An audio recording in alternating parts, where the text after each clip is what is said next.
Assalamualaikum. Mau dibawa kemana? Siapa kamu? Allahu Akbar. Assalamualaikum warahmatullahi wabarakatuh. Sahabat mata putih, sahabat Iman Laslos, sahabat family Laslos. Ini ekspedisi ke 4 kalinya saya sendirian. Ya, biasa teman-teman, ini melanjutkan penelusuran yang saya lakukan sendirian, karena ini tidak boleh ada orang lain yang mengikuti saya ataupun melakukan bersama saya, karena ini harus hanya 2 mata, tidak boleh lebih dari 2 mata. Ekspedisi sebelumnya saya berjumpa dengan orang yang punya ilmu ajian Pancasona atau Assalamualaikum. Assalamualaikum.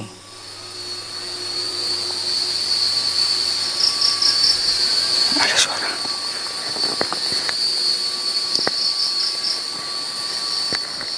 Kalau ini kesini ke sana. Astagfirullah. Astagfirullah. Lihat teman. Astagfirullah. Astagfirullah. Hei, apa yang sedang kamu lakukan? Hei.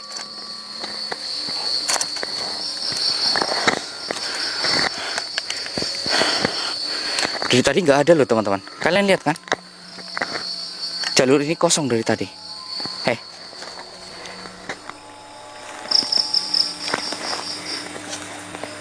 Gandarwo, kamu bawa apa? Hah? Ini kamera nggak bisa dikondisikan ini. Astagfirullahaladzim. Kenapa ini? Pocong merah. Apa ini? Maksudnya apa ini? Hah?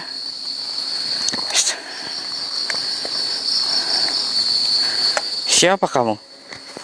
Wajahnya nggak begitu terlihat. Hei. Astagfirullah. Astagfirullah. Astagfirullahaladzim.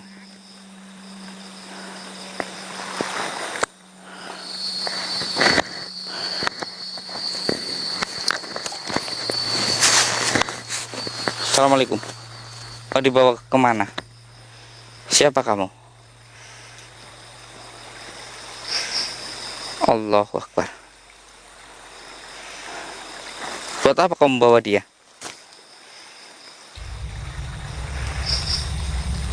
Jadi ini tugas kamu. Setiap malam harus. Allahu Akbar. Jadi teman-teman, ini setiap malam dia yang berada dalam tubuh ini harus dicelupkan di air terjun di sebelah sana. Kenapa? Tujuannya itu untuk membersihkan dia supaya menjadi putih lagi. Jadi ini merah bukan dari ini yang merah, tapi karena darah dia yang merah semua. Jadi kamu ngambil. Allahu Akbar. Karena tak kuat. Astagfirullah.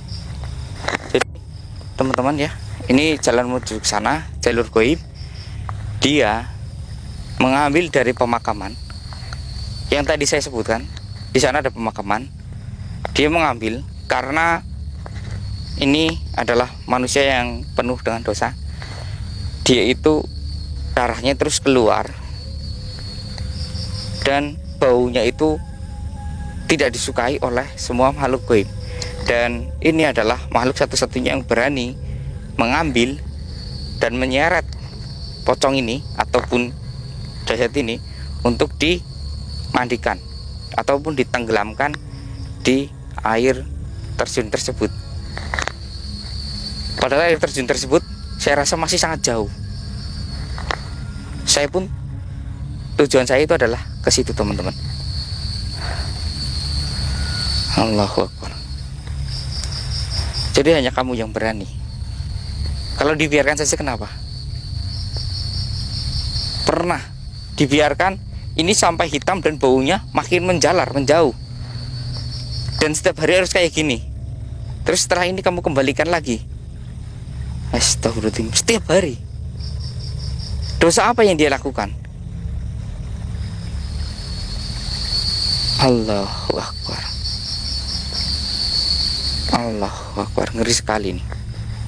Jadi teman-teman, dosa yang dia lakukan adalah dia itu pesugihan minta-minta. Jadi harusnya bukan hak dia, tapi dia yang mengambilnya.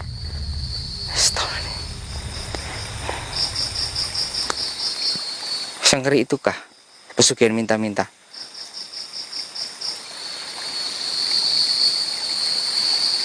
Astagfirullahaladzim. Saya pikir makhluk seperti kamu itu semuanya buruk, ya. Apa karena kamu masih anak kecil? Usiamu berapa? Buset, astagfirullahaladzim. 1700 tahun usianya. Ini kategori masih kecil, teman-teman. Lihat tingginya, ya. Ini masih kategori anak kecil. Kalau udah gede, wah, luar biasa. Allahu Akbar.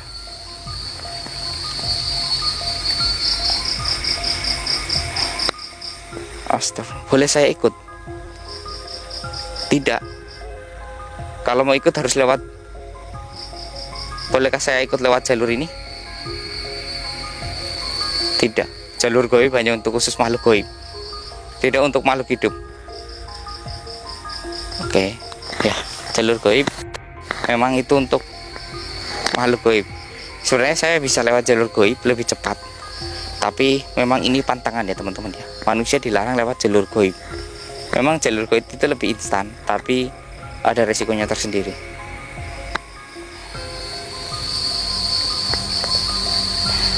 Iya.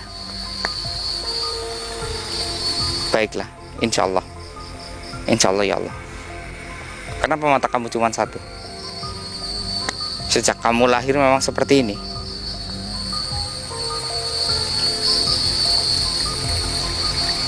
Ada berapa?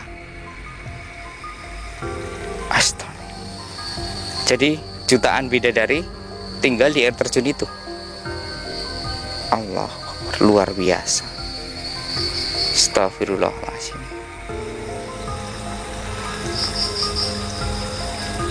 Dan saya sebagai manusia tidak akan pernah bisa menjumpai pusatnya, hanya anaknya saja. Tak apa-apa, karena yang saya butuhkan itu hanya airnya. Bukan air terjun itu, tapi airnya. Apakah hanya satu ini aja?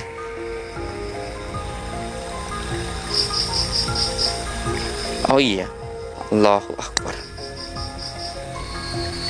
Baiklah, kalau engkau memang ingin melanjutkan perjalanan, lanjutkan. Saya pun sudah mulai nggak kuat dengan bau yang ini di luar bau biasa ya teman-teman ya, bukan bau amis ataupun bau apa itu. Saya mulai nggak kuat, tapi baunya memang luar biasa. Busuknya itu, astagfirullahaladzim. Kalian pernah mencium bangkai tikus? Lebih parah dari itu. Allah Akbar. Saya boleh menyentuhnya?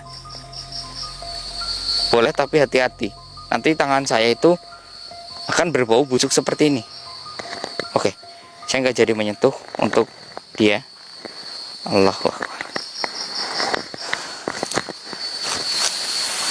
Stop. Saya hanya melihat saja. Oh, iya. Astagfirullahaladzim. Subhanallah.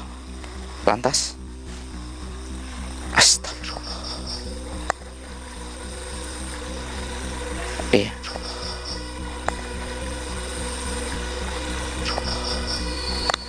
Oh iya.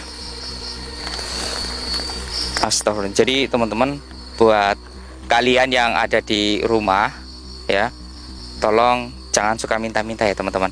Tangan jangan di atas, maksudnya tangan jangan di bawah. Perbanyak tangan itu di atas. Kenapa saya minta tangan itu di atas? Karena setiap kita yang menerima, kita itu akan memintai jawabkan. Jadi setiap orang yang menerima itu akan ada pertanggungjawabannya teman-teman ya. Kita itu harus hati-hati. Kenapa? Apalagi kayak makhluk ini, pesugihan ini, itu adalah pesugihan yang mengerikan. Kenapa? Karena dia itu kaya dari hasil minta-minta. Kayak dia mintanya sedikit, tapi nanti bisa jadi sedikit itu ketika sampai di rumah akan berlipat ganda seperti itu. Makanya kadang ada orang kaya yang masih ngemis minta-minta, kadang dikasih beras mau, dikasih ini mau, itu adalah orang yang pesugihannya itu lewat minta-minta. Bahaya sekali itu. Astagfirullahaladzim. Apa? Saya harus hati-hati. Oh iya, saya tahu karena misi saya itu tidaklah mudah, sangat berat. Oh, ada dukun juga. Baik, terima kasih atas informasinya. Iya. Silahkan. Oh, kilat juga ya. Inilah jalur goib teman-teman. Jadi siapapun bisa pergi dengan sekilat mungkin, secepat mungkin ya. Astagfirullah. Ini saya mau melanjutkan, tapi saya akan memberikan keterangan kepada kalian dulu ya teman-teman ya. Sebenarnya bentuk apa itu mengerinya itu luar biasa. Jadi kalau kalian tahu kenapa saya tidak boleh menyentuhnya, tadi baunya nanti akan tetap melekat di tangan yang menyentuhnya, kecuali dibasuh dengan air yang saya maksudkan tadi. Dan ini yang lebih ngerinya lagi, saya tadi mendekat, sebenarnya menerawang apa yang ada isinya di dalam itu apa. Ternyata adalah ngerinya itu di dalam perut dia itu sesuatu yang kayak gini teman-teman ya. Ya kan makan dari hasil minta-minta ya. Dan minta-mintanya itu kategori minta-minta buat pesugihan, bukan real minta-minta ya teman-teman ya. Dia minta-minta dengan real pesugihan, keliling ke rumah-rumah orang-orang kaya dan meminta dengan kas baju compang-campingnya, padahal dia di rumah itu punya mobil, punya rumah. Dan yang saya lihat apa di perutnya? Ya, makanan busuk bercampur nanah itu mendidih di dalam perut. Tutuk-tutuk itu yang menyebabkan bau, dan kenapa bisa merah sampai mengucur ke kain-kain kafannya dia, itu karena ya itulah teman-teman ya, dia dosanya itu tak ada ampun, ngerinya tidak ada ampun, luar biasa. Jadi saya mohon buat kalian semua yang mempunyai pekerjaan, entah itu minta-minta di lampu merah, dimanapun, hentikanlah sebelum kalian menyesal di akhirat. Karena penyesalan di akhirat itu tiada ampun. Lebih baik menyesal di dunia daripada menyesal di akhirat. Kita punya fisik yang normal, yang sehat, kita bisa bekerja ya teman-teman. Karena apa? Allah itu sudah menjanjikan kepada kita semua tentang rezeki kita masing-masing ya. Tidak harus dengan minta-minta seperti itu teman-teman. Tidak harus dengan minta-minta. Kalian bisa bekerja sebisa kalian, entah itu jadi kuli proyek ya, jadi babu ya, entah itu jadi asisten rumah tangga, ataupun apapun itu ya. Yang penting halal. Halal, kita ikhlas. Jangan kita meminta-minta seperti ini. Karena dengan cara meminta-minta, kita akan menanggung beban yang sangat luar biasa, dimintai pertanggungjawaban oleh Allah Subhanahu wa taala. Allahu Akbar. Karena hukum alam kita tahu, orang yang memberi akan mendapatkan pahala. Astagfirullah.